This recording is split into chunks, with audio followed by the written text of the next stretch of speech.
Welcome back to the second segment of Bernama today. Fibonacci's together with our very special guest all the way from PEKA, Mr. Kevin Lawrence. Welcome to the show. Thank you. And he is the Exco member of Pertubuhan Pelindung Khazanah Alam Malaysia, PEKA, right? Yes. Now, you are here talking about a tree planting session. Now, first of all, this particular book over here, if you can see, belongs to my ex-company that used to hire me, and this guy, Jared and I, we used to work there. That's how I got to know him. But anyways, when I saw that tracks, I felt. All right, let's go on straight to PEKA, right? So PEKA basically is an organization that takes care of Mother Nature, kind of, in a nutshell, right? But you have a tree planting session, according to Charles, on the 18th of May. Maybe you can tell us a little bit more about that. Okay, this tree planting session is the 8th tree planting session that we have. The 8th that we are doing so far. It's going to be held in Hutan Simpan Chini in Bera, and it's going to be officiated by Datuk Sri Ismail Sabri Yaakob, who is the Minister of Agriculture. Right. So we are expecting about 600 volunteers, from different groups of people.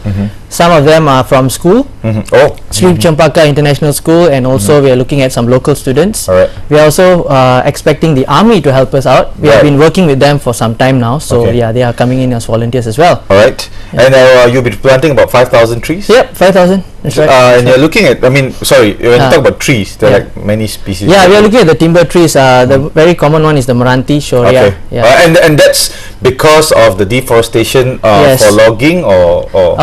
Deforestation can happen in many ways. The most common one is definitely logging due to development or agriculture. So we are trying to see places or sites that require this reforestation effort, just to try to bring them back to their natural state again. So it requires a lot of protection. It requires a lot of effort from people, So of all the places around, I'm just wondering, why Pahang? Why Pahang? Because Pahang has one of the largest forest covers, and they are also going through rapid development. So we are trying to see areas where we can help to reforest back, areas that were disturbed. So just to ensure that the ecosystem services are well protected. And it's like you cleaning somebody else's mess up. Is that the case? Because at the end of the day, if a person develops that place, that person is also responsible to A to the Z lah. You don't do A, B, C, then you leave the the rest until for other people. Is that what you're trying to promote here as well? What we're trying to say is that everybody has to put in an effort. That's pretty much what we're trying to do. See, development can take place, and certain areas would have been disturbed for various reasons. We are not too sure exactly what. We can't really point out exact reasons, but most of the time it could be either for agriculture or for housing development or previous plantation that was abandoned after that. After some time you can't use that place again. So we try to ensure that we try to reforest them back, and to our best of our abilities try to bring them to their natural state. I'm just wondering, PEKA as an organization as a whole, right? Do they actually go out there and educate developers? Because these days, let's minus the big boys, guys like Muda, all these fellas. Let's just minus them. Let's talk about the smaller developers. I've met a few. They're really small. And they build bungalows and all those type of things, right? Would you guys actually go down there and educate guys like them? Because end of the day, when you have a smaller project, smaller budget, it's harder to maintain. Yes, definitely. But our focus, this is one of the future plans that we actually have, to hold meetings, to work with corporate companies, the CSR and these developers that you are talking about. We hope that we can meet them and we can discuss sustainable solutions. The word here is sustainability. We have to start differentiating between our wants and our needs. So we have to start looking at this balance. And when we have meetings like this, we hope in the future that we can find solutions. If we are having a housing development, how can we make it sustainable? How can it be less harmful to the environment? Alright, so this is one of the things that we looking forward. You guys looking forward, and moving forward, right? Other than this tree planting activities and saving rainforests, what else are you guys looking at this particular year? Because I understand that you just went through your AGM, right?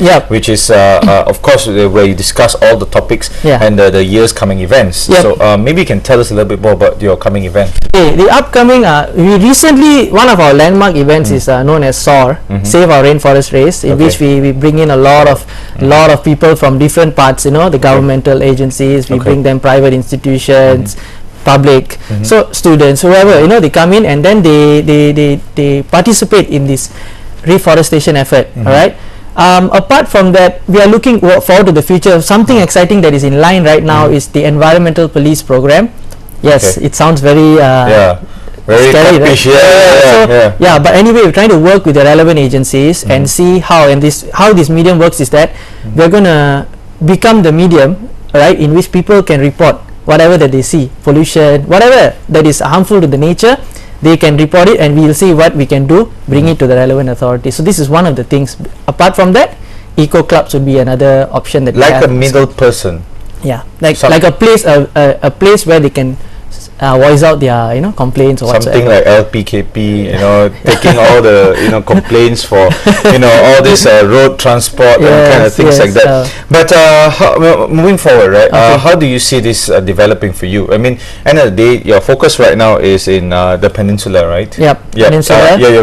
Okay. And hopefully, once we work with other states, and hopefully in the future we can slowly move to Sabah, Sarawak. Right. Sorry, just to double check with you, are you working with state government or federal government? Just curious. State government. Yes. Okay. Yeah. So one of the agencies that we work with is with JPSM. So they cover everyone, right? So so it depends on what we are doing and where. Right, and that was about. I'm just about to go into bureaucracy because the red tapes that we would like to know. I mean, your efforts are noble, but what are the governments doing? Whether it's state or federal, are they really assisting, or is it like a huge red tape? So far, we are blessed to work with them in the sense that we have obtained a lot of support, especially from Jabatan Perhutanan. Apart from that, the army troops who are always there to help us in our reforestation. So so far it has not been so bad, I would say. Things have been going smoothly. Even we have Dato Sri Ismail, who's coming over to to the reforestation in Hutan Simpan Chini, and he has been very supportive of this cause. So I think we are slowly starting to build that relationship. Try to strengthen this relationship between NGOs and governments and see what we can do to try to bring back our forests. Sorry, since you're an NGO, where do you get the funding? I mean, donations from various companies, private companies, or public donations. And also the membership that they pay. It kind of falls under their CSR programs for companies. Do you go out there and pitch? Yeah, so this is one of the other things that we are looking out for. We have worked with a few of them, Scope and Sunway University, but we are looking forward to work with more companies, to work with these private companies for their CSRs. So we're trying to bridge that gap and trying to see what we can do. Help these companies also promote their green cause. So it's a win-win situation. So we have the private, we have the government. It's going to be a fantastic. Right. So how can one get more information about you? Yeah, you can visit our website pekamalaysia.org. Better still, you can go to our Facebook page. Facebook.com/PEKA Malaysia, if I'm not mistaken. PEKA Malaysia. Yeah, that's right. Alright, so if the general public wants to join you on the 18th of May on a Sunday in Hutan Simpanan Chini, they can go. Yeah, just go. Yeah, just the more the merrier. We have 5,000. 5,000. Yeah, exactly. So just quick question before I go. We spoke about the day and all that. We don't have the time. 8 o'clock. 8 o'clock in the morning. It is at the Hutan Simpan Chini in Bukit Bertangga, Bera and Pahang. If you have the time, you can bring your family members, bring your kids along. Make it a family day. Make it a family day. That's right. One of the days that these guys are going to open a picnic, kind of mad. They're going to chill out there and all that. But that's what Malaysians do end of the day. But what I understand is that there is a lake somewhere around there, right? Yes, it's a Ramsar Lake actually. Ramsar Lake, All right. Thank you very much for being on the show. Thank you for coming out here and talking to us about this. Maybe just before we go, we have just about a few more minutes to go. Maybe you can, personally, maybe you can tell us, your involvement in this. I mean, it's kind of, I always see animal activists, environmental activists, and all those people. You take your time to give it to. For this type of courses, right? But what makes you do it?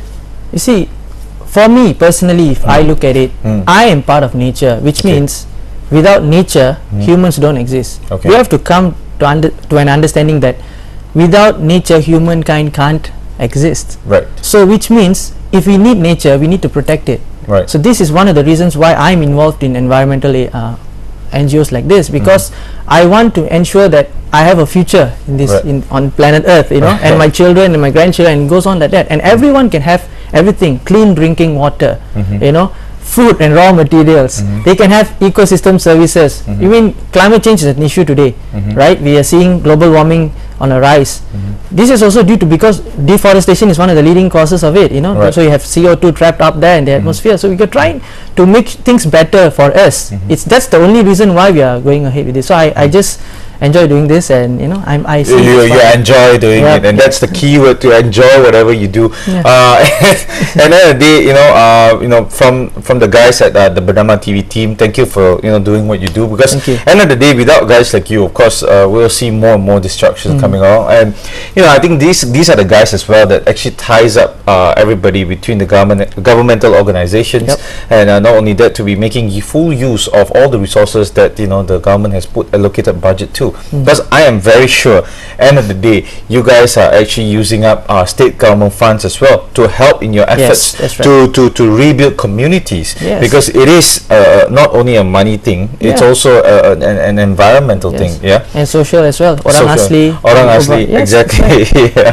It's been a while since I've not been to Pahang, though, to be very honest with you. But thank you very much for watching Monday's edition of Bernama TV. Tomorrow we have Wesak Day, and Wesak Day we have something Wesak special.